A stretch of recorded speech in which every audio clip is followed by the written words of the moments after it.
Hi, my name is Tristan Eaton. When I was asked to pick three items that describe me, it was a relatively easy decision to pick three items revolving around sports since I've been exposed to sports since a really young age and they've been such a big part of my life and who I am today.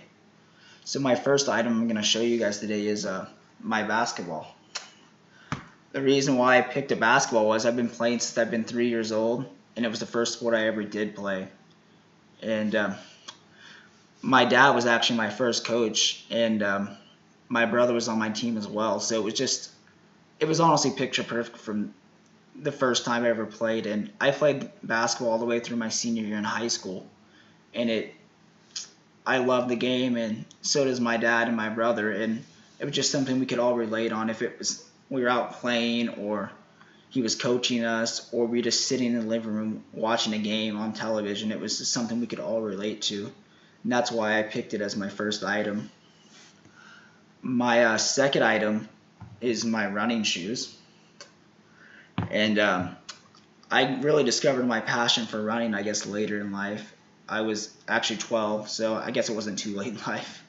But I was in sixth grade, and my coach said that we had to run the mile for PE, and I'm like, oh, no, not the mile. But we went out and we ran it, and I won by quite a bit, like from everyone else in my class. And she talked to me afterwards. She's like, you should try out for the cross country team when you're in seventh grade next year. So I listened and I tried out and didn't really think much of it because I was still really into basketball at the time and didn't really know much about running. But I went out and I did really, really well in middle school, and so I continued to do it all the way through my senior year in high school and actually into my freshman year of college here. And that's when I had to stop after my first semester here due to some injuries I had. But it's still such a big part of my life. I spent 6.5 years running, and I still do continue to run today, just not competitively. And without running, I guess I really wouldn't be the person I am today or even be at Southern. Which leads to my third item. This is a cross-country medal from College of the Ozarks. And it has a particularly funny story to it that every time I see the medal, I kind of just laugh or even think about the race. It was on a Saturday, and it was raining. And in the sport of cross country, I mean, it's kind of anything goes. It doesn't really matter about the weather as long as it's not lightning outside. And it wasn't. It was just downpouring.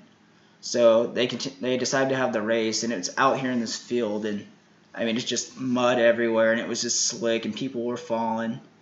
And through the first mile, my brother and I had broken off, and he ended up pulling away a little bit after the first mile and into mile two. I'm like, wow, he's getting a pretty good distance ahead of me. So I started picking it up a little bit, and I was about 20 feet behind him when he took a corner wrong and just completely busted it. And in my head, I'm laughing once I saw him get up, but I passed by him and laughed at him, and because he had mud covering all over him. And I crossed the finish line probably about 20 seconds in front of him. And my coach after the race was like, "What happened?" And I'm like, "See for yourself." And as he was coming down to the end of the race, you could just see mud all over him because he had slipped in it. It was all over his uniform, and he was just soaked. And that's why I picked this medal in particular for my last item, because it just defines, I guess, me as a person, and it's one of the many stories from running and sports, I guess, in general. But that's my three items, and thank you for listening.